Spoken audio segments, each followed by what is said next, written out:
Assalamualaikum warahmatullahi wabarakatuh. Perkenalkan, nama saya Rahmania dengan NIM F221230015. Di sini saya akan mempresentasikan judul materi saya yang berjudul Arsitektur Kontemporer, yaitu dari mata kuliah Perkembangan Arsitektur. Lanjut saja ke pembahasan yang pertama, yaitu latar belakang. Latar belakang arsitektur kontemporer muncul sebagai respon terhadap perubahan sosial, teknologi, dan estetika yang terjadi pada abad ke-20 dan 21. Beberapa latar belakang utama yang mendorong perkembangan arsitektur ini meliputi yang pertama, perubahan sosial dan budaya. Pada awal abad ke-20, masyarakat mengalami perubahan besar seperti urbanisasi cepat, revolusi industri, dan perubahan gaya hidup. Arsitektur mulai mencerminkan kebutuhan baru seperti ruang yang lebih fungsional, efisien, dan terbuka. Yang kedua, teknologi dan material baru. Kemajuan dalam teknologi, konstruksi, dan material baru seperti beton bertulang, baja, dan kaca membuka kemungkinan baru dalam desain bangunan. Ini memungkinkan terciptanya struktur yang lebih ringan, lebih tinggi, dan lebih terbuka, mengubah cara bangunan dirancang dan dibangun. Dan yang ketiga, fungsi dan estetika. Arsitektur kontemporer lebih menekankan pada hubungan antara bentuk dan fungsi. Desain ini tidak hanya berfokus pada aspek estetika, tetapi juga pada kenyamanan, fungsionalitas, dan keberlanjutan. Desainer mulai eksplorasi bentuk-bentuk yang lebih bebas dan organik, serta pendekatan yang lebih inovatif terhadap pencahayaan, ventilasi, dan ruang. Dan yang keempat, pengaruh modernisme dan postmodernisme. Arsitektur kontemporer sangat dipengaruhi oleh gerakan modernisme yang menekankan fungsionalitas dan kesederhanaan. Namun, gerakan postmodernisme muncul sebagai reaksi terhadap kelakuan dan keseragaman modernisme, mendorong kebebasan bentuk dan penggunaan elemen histori atau simbolik dalam desain. Dan yang terakhir, kelima, keberlanjutan dan lingkungan. Seiring dengan meningkatnya kesadaran akan pentingnya keberlanjutan, arsitektur kontemporer seringkali melibatkan prinsip-prinsip ramah lingkungan seperti penggunaan material daur ulang, efisiensi energi, dan desain pasif untuk mengurangi dampak lingkungan. Kita lanjut ke karakteristik. Yang pertama, desain yang inovatif dan eksperimen dengan bentuk. Arsitektur kontemporer sering mengeksplorasi bentuk dan struktur yang tidak konvensional. Terkadang bersifat organik dan bebas, bangunan dapat memiliki bentuk asimetris atau tidak simetris, dengan garis-garis dinamis dan volume yang saling bertumpuk atau saling tumpang tindih. Dan yang kedua, penggunaan material modern. Penggunaan material seperti kaca, beton, baja, dan komposit, misalnya material daur ulang atau material berbasis teknologi tinggi, sangat umum. Transparansi dan reflektivitas kaca sering digunakan untuk menciptakan kesan ringan, terbuka, dan menghubungkan interior dan eksterior. Dan yang ketiga, integrasi dengan lingkungan. Banyak desain arsitektur kontemporer menekankan hubungan antara bangunan dan lingkungan sekitarnya.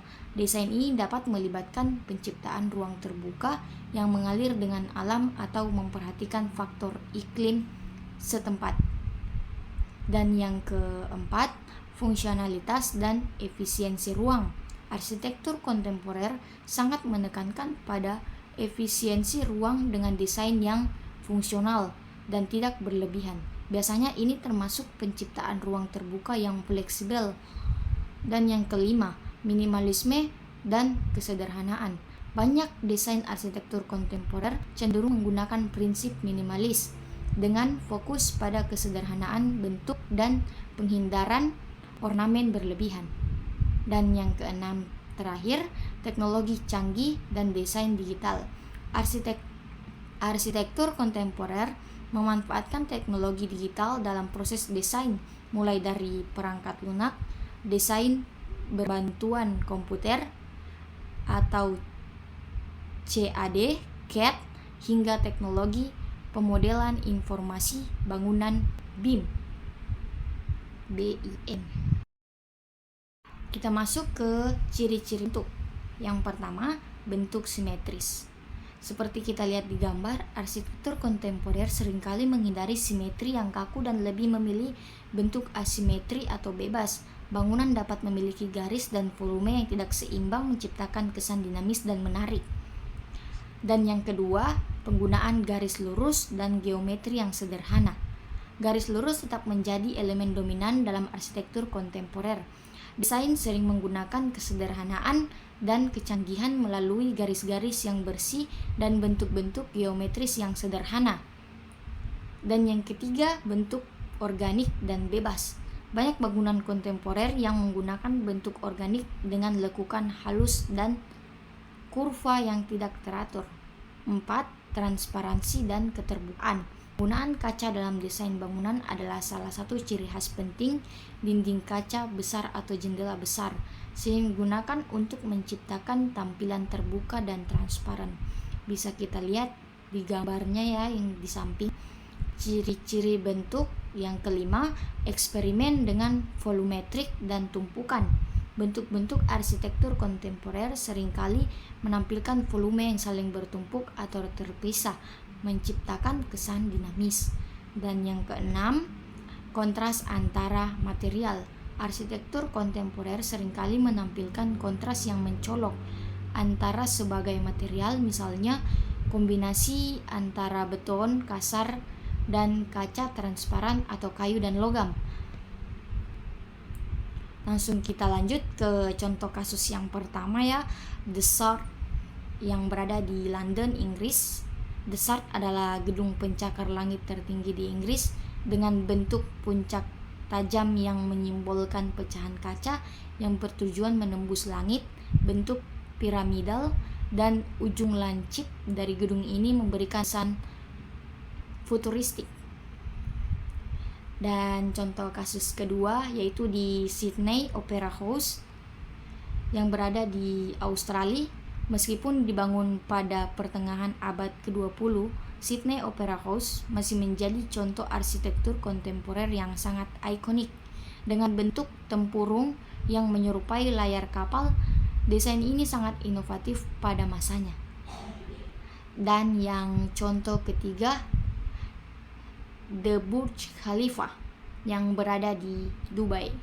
Burj Khalifa adalah pencakar langit tertinggi di dunia dan merupakan contoh dari arsitektur kontemporer dalam konteks vertikal, dengan desain yang menjulang tinggi dan tumpukan volume yang meruncing. Cukup sekian, hanya itu yang dapat saya sampaikan. Kurang dan lebihnya mohon maaf. Akhirul kalam. Assalamualaikum warahmatullahi wabarakatuh.